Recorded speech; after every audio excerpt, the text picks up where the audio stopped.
Hossein, how can we think about universalism, the commonality of religion, and at the same time, particularism, the differences which we have to admit are real between religions?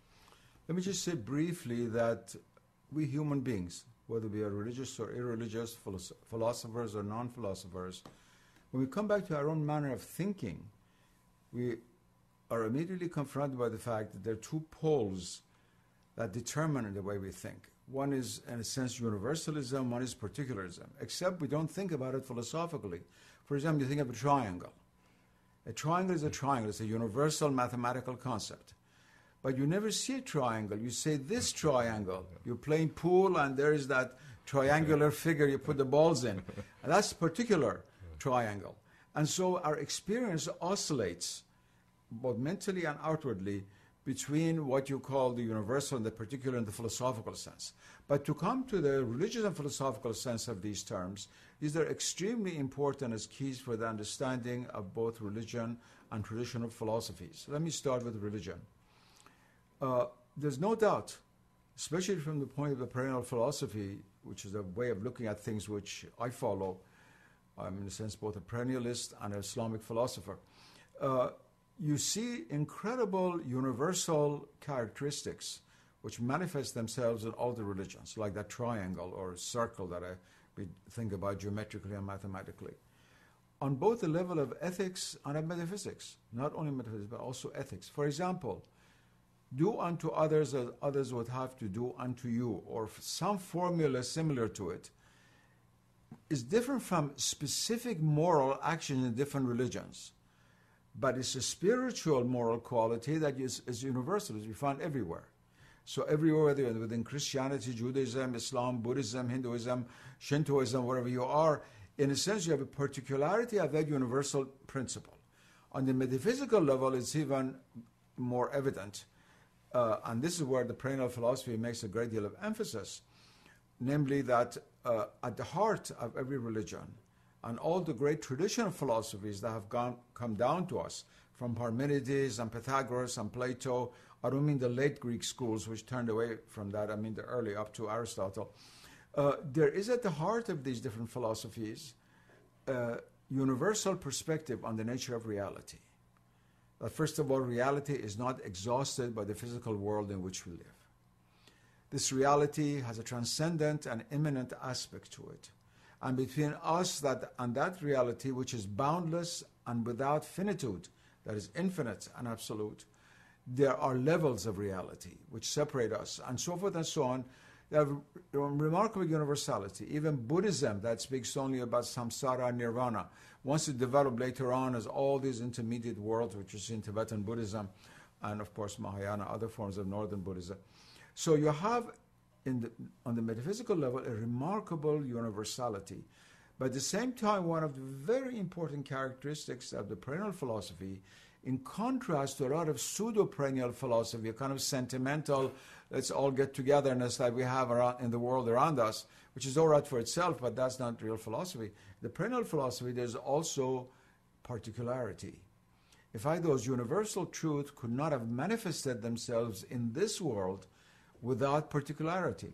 In the same way that triangle manifests itself in our life by some triangular thing, object, wood or iron that we pick up, and there it is triangular. And that's why perennial philosophy also respects particularity within each religion and considers it to be very important, because there is no path to either truth or the truth without being a path. Doesn't perennial philosophy, though, have a problem with modern science and even modern schools of philosophy that seek to demystify and show the supernatural may not be real? And isn't there a conflict between modern science and perennial philosophy? Yes, there is. It did not have to be so. Two of the greatest founders of modern science, Kepler and Newton, were really perennialists, in the sense that they breathed in that world of the perennial philosophy. Whether you look at the commentary in the book of Daniel of Newton or the harmony of the world of Kepler, you realize what I'm saying. But what happened is that as 17th century science developed, gradually forgot that it was a science of nature and claimed for itself to be the science of nature.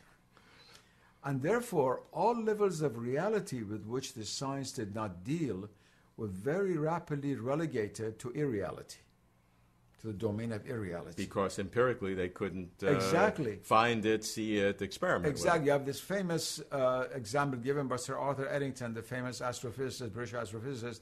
He said, it's like putting on green glasses and saying that everything is green.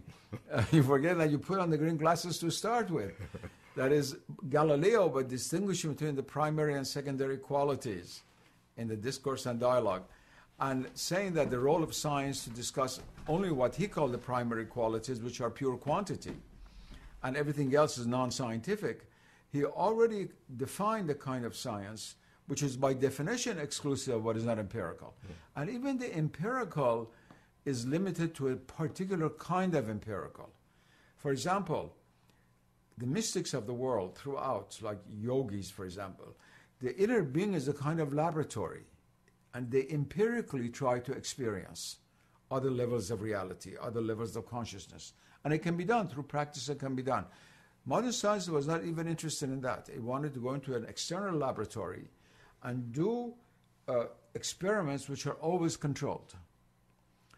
That is, man controls the experiment. So they'd be repeatable. So they're repeatable, but also excludes all that which we cannot control. So by definition excludes things which are beyond our common ordinary faculties. Now, had modern science not claimed for itself this exclusivity, and had not Western philosophy surrendered itself to the science and preserved its independence and preserved their authentic metaphysics, the perennial philosophy would not be against modern science. Perennial philosophy is not against what modern science is, but against what modern science is not, and many of its practitioners claim for it to be. All right, let's now go to Islamic philosophy and understand the universal aspects of it, but also the particular aspects. Well, first of all, let me say something about the particular aspect of religion before I get to Islamic philosophy. For example, Islam has remarkable universal characteristics which it shares, let's say, with Christianity and Judaism. But at the same time, it has its own particularity. For example, the adamant refusal to distinguish between the kingdom of Caesar and the kingdom of God. That's one example of it. That is, even the word secularism doesn't exist in Arabic and Persian. And the way now we are not trying to force this separation upon Middle Eastern countries is never going to work, because it doesn't go with how they understand God and themselves and the role of religion in life and everything else, and human rights even. So it has a lot of practical aspect to it and many other particularities. And also Judaism has its own particularities, and Christianity and so forth. And that's the beauty of these religions. A rose has its own particularity.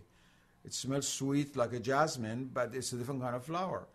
Now, to come to Islamic philosophy is one of the major philosophical traditions of the world. Unfortunately, it's not well known in the West, precisely because it had so much influence on the West for a few centuries. You cannot think of medieval Western philosophy without Islamic philosophy. It just would not have existed. And Jewish philosophy played a very important role, a bridge in Spain. Maimonides, people like that who wrote in Arabic themselves, and other figures, Halevi and so forth. This philosophy, however, stopped influencing Western philosophy when that unity of Spain, of the Jewish, Christian, Islamic community was destroyed with the conquest of Islamic Spain from the north, and this transmission came to an end. And precisely because there had been so much influence, Western thought there was nothing afterwards. Today, there's a lot more interest in Taoist philosophy than there is in Islamic philosophy or Buddhist philosophy, which are much farther away.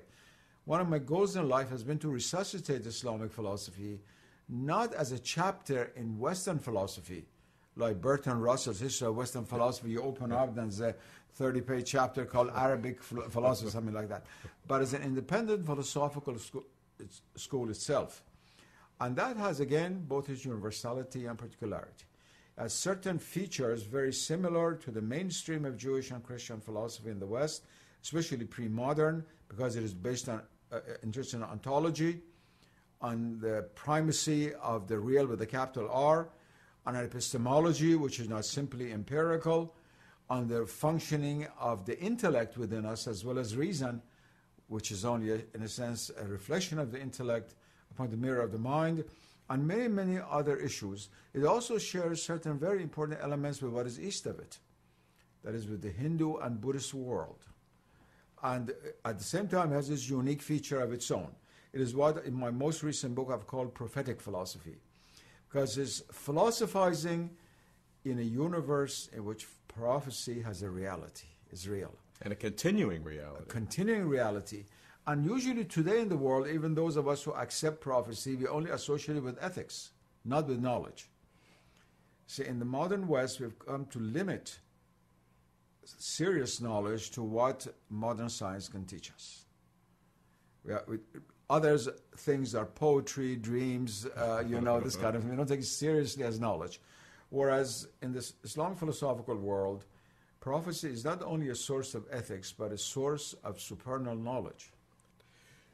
By saying prophecy, you in essence mean revelation, the revelation of a supernatural to the natural. Exactly, not foretelling what's going to happen tomorrow. Right. And so how do you then see the total picture of perennial philosophy, Islamic philosophy, as both a universal and a particular? First of all, we live in a world today in which, whether we like it or not, awareness of other worldviews, other religions, other cultures has become a necessity for many people in the world, except in villages or people are living on top of mountains. But it's certainly in the urban environments of the world, whether you're in Tokyo or New York and everything in between. And therefore, perennial philosophy has a very important role to play in revealing both the universality of religious truth and the particularity of religion in different climes with which Western men or Eastern men come in contact today. And therefore, I think it will play a very important role, not only in pure philosophy, but even on a practical level. As for Islamic philosophy, in a sense, Islamic philosophy is one of the grand schools of perennial philosophy. You cannot say that about the Vienna Circle or Sartrean existentialism. But Islamic philosophy, like traditional Christian Jewish philosophy, like Hindu philosophy, the darshans, and so forth, is one of the great schools of perennial philosophy, and it itself, in a sense, is both universal, the aspects of it which reconfirm the perennial philosophy, and has particularities which pertain to the Islamic world where it has grown and manifested itself.